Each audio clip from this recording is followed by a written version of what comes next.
Hello everybody, my name is David. Most of you probably know me as the Hunter Dag. Now this is a follow-up tutorial video to the last Sprite series tutorial video I made where I discussed the planning and making your story, making some genuine care into your series. I highly recommend you watch that video first because I don't want you to jump straight into the making of the series, otherwise, and you'll end up with some massive issues in it and it's going to turn out subpar, alright? And we don't want that. Alright, so what I'm going to do is start by talking about the basic setup of how to get started with making it. The first thing you're going to want to do is to add your sprites to the video. So go into your sprite folder that you should have organized and all made, and so add the sprites you want to do. You can do it by multiple at a time or just do them one at a time. Doesn't really matter. So you have your two sprites, get them on the screen, make them approximately the size you want them to be. Let's say that, yeah, this is about a good relative size. Now, the first thing you need to do when you add these sprites to it is to make it so they don't have that obnoxious white background. If you see if I move it off the screen, it has a little bit of white there. We don't want that because that's going to get in the way of the background. So, click on the picture and this little toolbar appears on the top of the screen. And by the way, you should be using PowerPoint 2010 at least.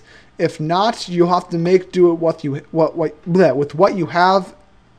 Anyway, so you're going to want to go to the picture of the color option, set transparent color, and click on the white. If your sprite has any natural white in it, I suggest you make it a slightly darker color or make the background a completely different color that's not used. So click on the background color and voila, it's now transparent.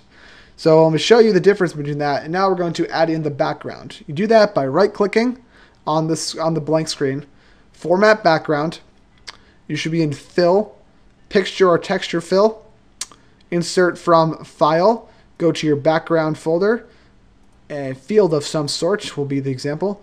Click this twice just to make sure it's perfect and that there's no mess up over there. And voila, you have your background with your characters on it. And now you see why we had to do the whole white thing. I suggest when you make your sprites, you make the white area around them as small as possible. Some of my sprites have a little too much on there, and I'm going to need to change that because it's a little bit of a problem. But you see the issue why we have to get rid of this white thing. It's very obnoxious, and it'll totally detract from the experience. Alright, so now we've gone through the basic adding your sprites to the thing. And now I'm going to go into making them do things and some of the other stuff, as in adding dialogue, which is the next topic.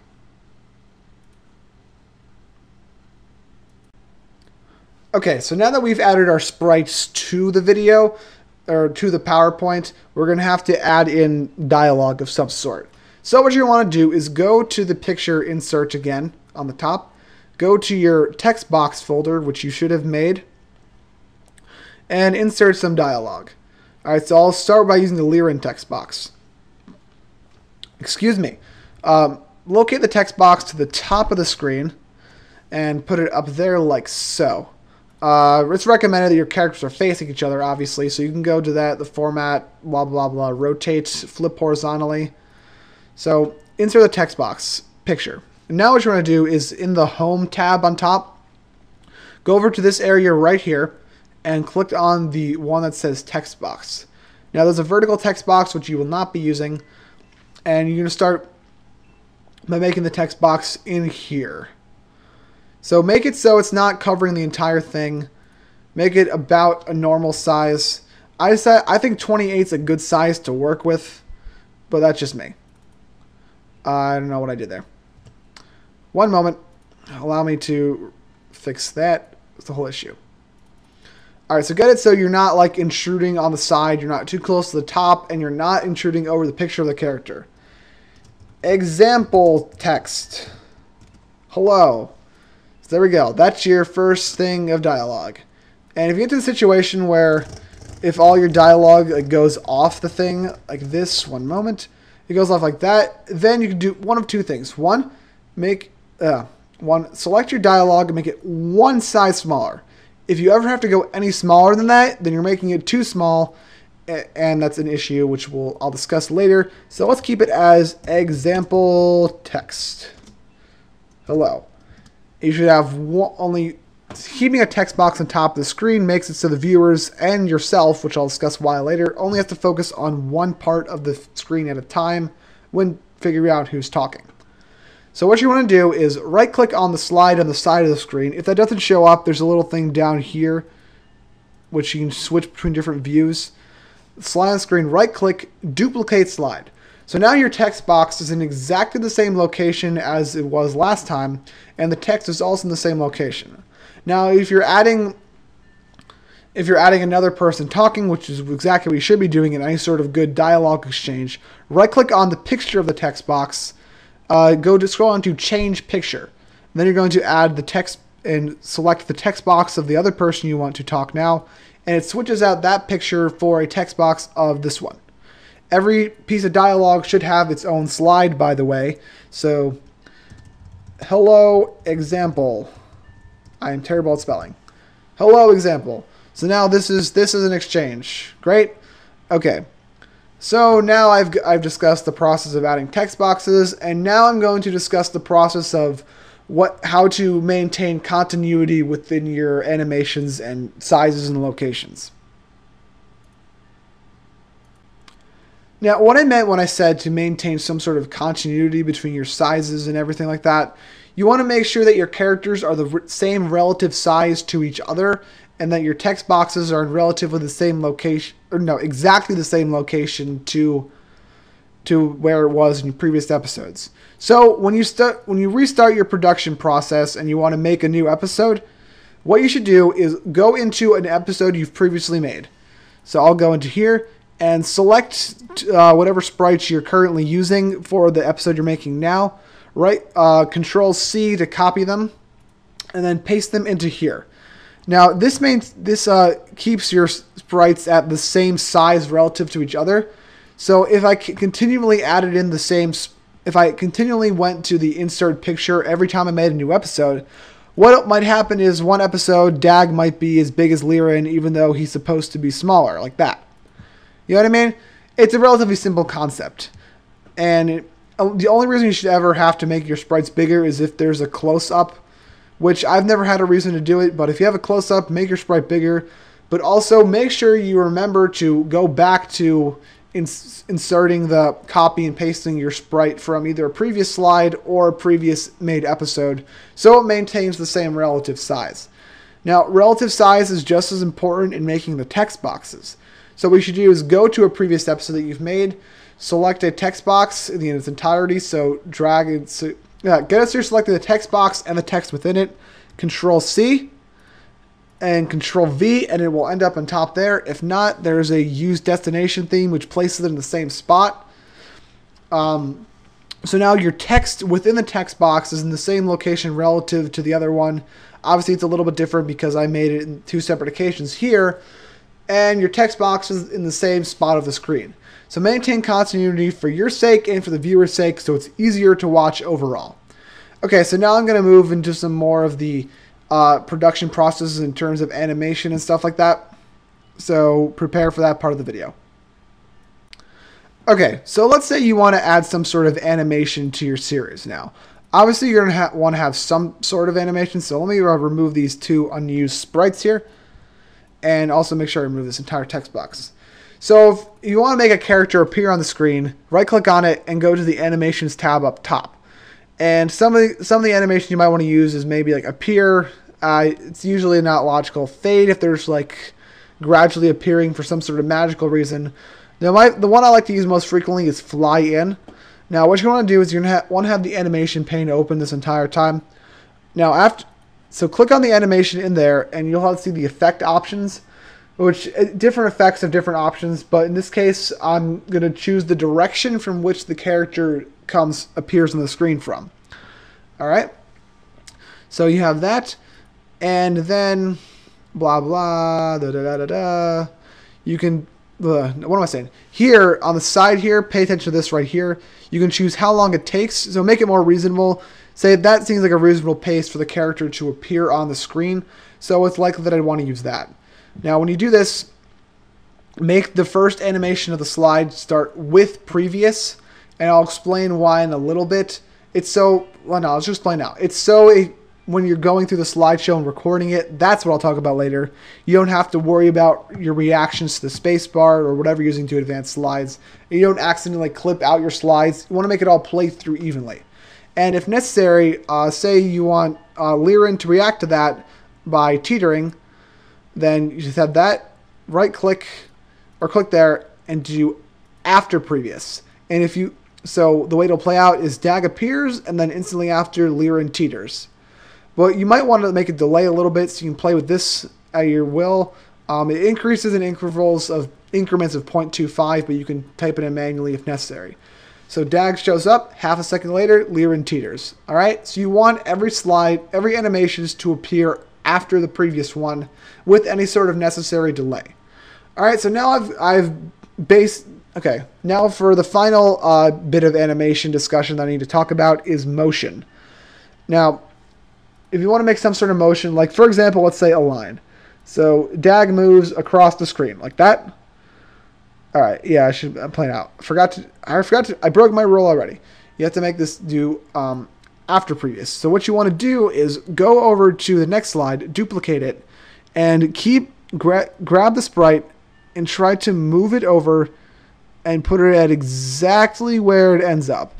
Now, you're definitely not going to get it like perfect because PowerPoint's a little bit iffy with the moving sprites. For example, this always goes up and down. So now what happens is it ends up that your character is in the same spot it moved to. Limit the number of animations you have per slide. It'll make your life much easier so you're not a lot of fumbling around trying to not accidentally undo something. Alright, so these are some of the basics of adding animation to your series. Now I'm going to talk about putting the product together in terms of whatever you have to do in PowerPoint. Alright, for those of you wondering why I keep stopping the video and going to the next section is because I'd previously recorded this and the audio desynced a lot. Thank you, Hypercam, for that. Now, okay, move over to the top of the screen and click on the Slideshow tab. Now, what you want to pay attention to here is the Record Slideshow. So what you want is start recording from beginning because you want the whole thing going. Now, pay attention to these two things that you can check here. There are slide and animation timings and narrations and laser pointer. Now, the timings are very important. So what they are would be is deciding how long each slide lasts. So the time it takes for you to go through the slide and then advance to the next slide, that's how long it's going to be when you ultimately save this thing as a video. So you want to make it so if there's any sort of text, read the text aloud to yourself and then wait a little bit longer for anyone who reads slowly. And after that, you'll decide that determines how long it's going to be, and everyone will have reasonable time to read it. If not, PowerPoint will decide for you and and make everything a standard 2 seconds, I believe it is. So longer sequences of texts viewers will miss some of what you're saying because it just skipped ahead on them. All right, and also what you want to do is if you're deciding to do voice acting the way my series is, then make sure this is selected. And obviously have your microphone ready, equipped, and make sure it's your default microphone for your computer because that is the one PowerPoint will use. If you have any questions on how to do that, I will gladly answer it. But for now, I'll just assume you know how to do that. So then you'll click Start Recording. I'm not going to do that now because I'm already recording with Hypercam here. Start recording, and then you will read your line out loud in the voice you want to use for your voice acting. And then click and move on to the next slide and do the voices and go out through the entire slideshow doing that. And the reason why I wanted you to start all your things at the beginning is that you don't have to worry about having to click every time you go to a new slide to have your animations go. And the animations naturally flow into each other instead of an awkward clipping around where you're just activating it by clicking. And last but not least, if for some reason you don't want to do all the voicing by yourself, which is understandable, but it's much better to do it by yourself because you have a consistent voice and a consistent microphone and sound quality. You have people record their lines, send them to you. So take, for example, this line file that I have. So select the audio file and go to Insert Audio, and here with previous. So blah, blah, blah, blah, blah. You can decide when it starts and stuff. So essentially, this audio is another part of the animation. So let's play. I have to make sure this works. Alright, yeah, it should... I'm not entirely certain how to work this. As I said, it's much better. I can answer some questions about this later, but you add audio to your series. That might have been a dud file for all I know. You add audio to your series with the insert sound. Most of the audio should be added through the slideshow and the narrations. Alright, so now that we've gotten that out of the way, I'm going to talk about saving the video and then ultimately exporting it to a video file. Alright, so you've made your first episode and you're wondering, what the heck do I do with it now? Well, here's what you do. Now you should be using PowerPoint 2010 or any sort of slideshow program that can make it into a video file. So in PowerPoint 2010, go over to the File section, click Save As, and this will bring up the whole save thing. Save as type, you're going to want to look for Windows Media Video. Click on that, and that is the file type you're going to be using. This is just an example video, so I'm just going to save it as WordUp. Yes, I would like to replace it, and then you have to wait a little bit for it to save. And this is basically all you do in terms of saving it. Give it time, especially if you added narrations to it. It'll take much longer to save, but it will be worth it in the end because it'll turn out much more clean than if you added the narrations afterwards in the video program. Okay, so while this is saving, I'm going to stop this section and move on to the next part of the video where I'm going to talk about putting the video all together in your video editing program. Okay, now we're finally reaching the end of this tutorial here. I'm going to talk about putting the video all together. Now, I highly recommend that if you have the means to do this, get any sort of video editing program that allows multiple channels in it. For example, I'm going to be using Sony Vegas, and I highly recommend it. If you have a copy of Sony Vegas, use that. If not, I'm also going to add a section in this video for how to use Windows Movie Maker, which will be probably most people's default go-to program.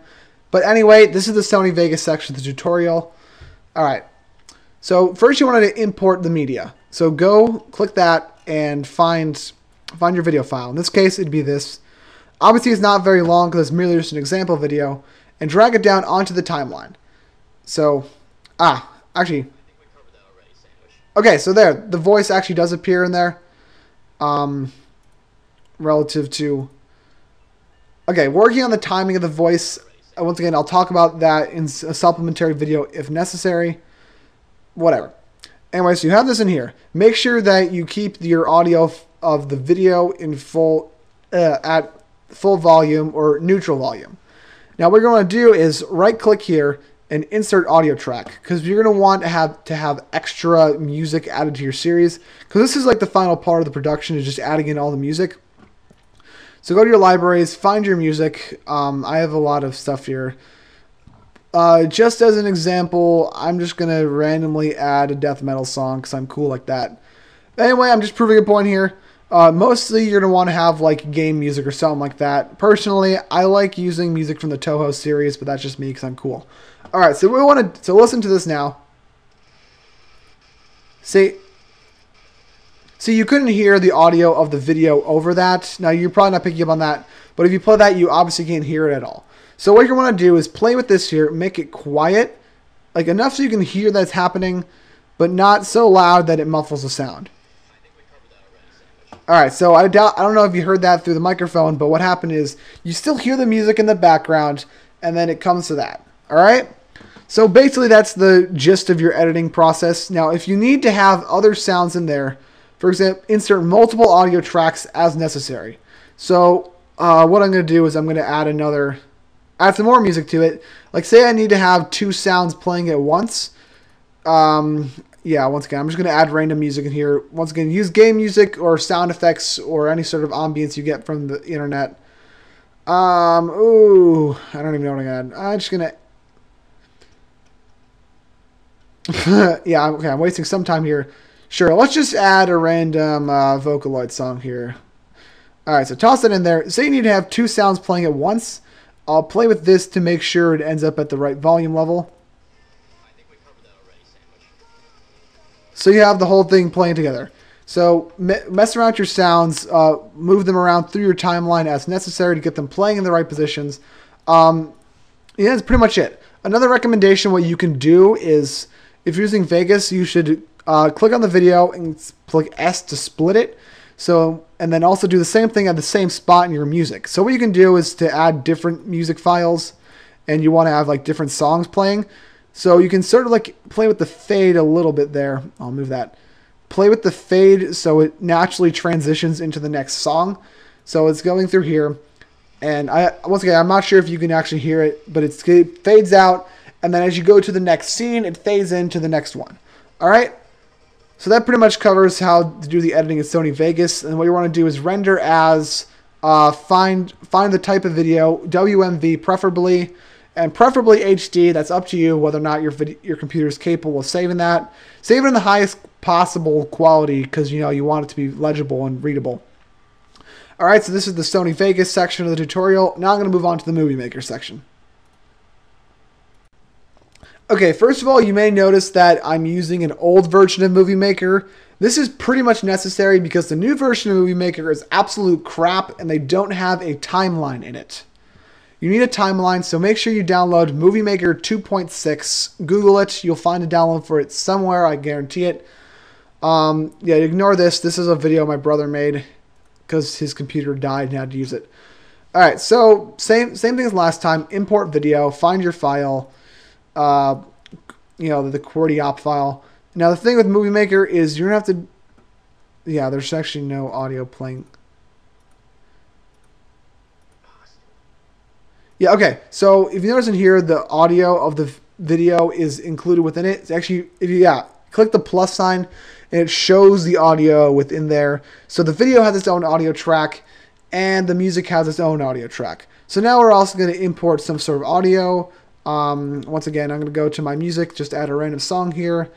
Oh, let's add Hallozy. Hallozy's cool. Snow Melody, Plasma. Awesome. Look up Hallozy. They're cool. All right, so put that in there. And with Movie Maker, it's a little bit different. You don't have the convenient sound mastering here. Maybe. Yeah, no. Yeah, here's where you can level it out, actually.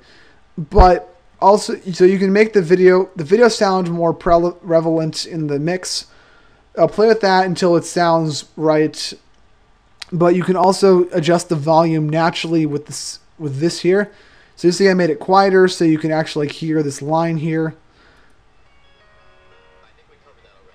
All right, so you can hear both of them. All right, not much to that. Movie Maker also has a similar thing to... I don't know why it's... Okay, if I knew how to get it to work, Movie Maker has a thing where you split the clip. Hold on, Control L? Wait, there we go.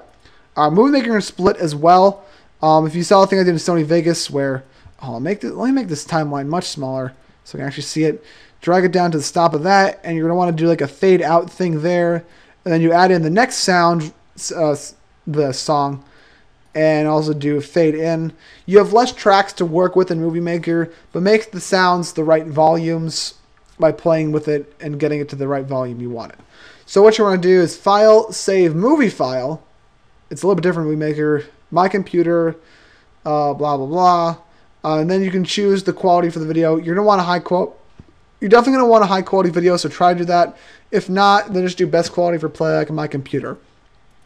Now, if you desperately need to add multiple audio tracks, then save it as a movie file, and then open Movie Maker again. Import that movie file into Movie Maker, and then you'll bring it back on, and then the one you just made will have all of your audio meshed together, and it's stuck into the video audio track, and then you can add more as necessary.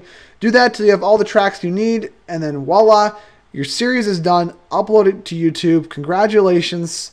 Hopefully this video helped. Thank you for watching. I'll make a supplementary tutorial video as questions arise. Thank you. I will see you guys eventually. Check out my series if you have any sort of questions about how to do things or what's going on with it. All right. See you guys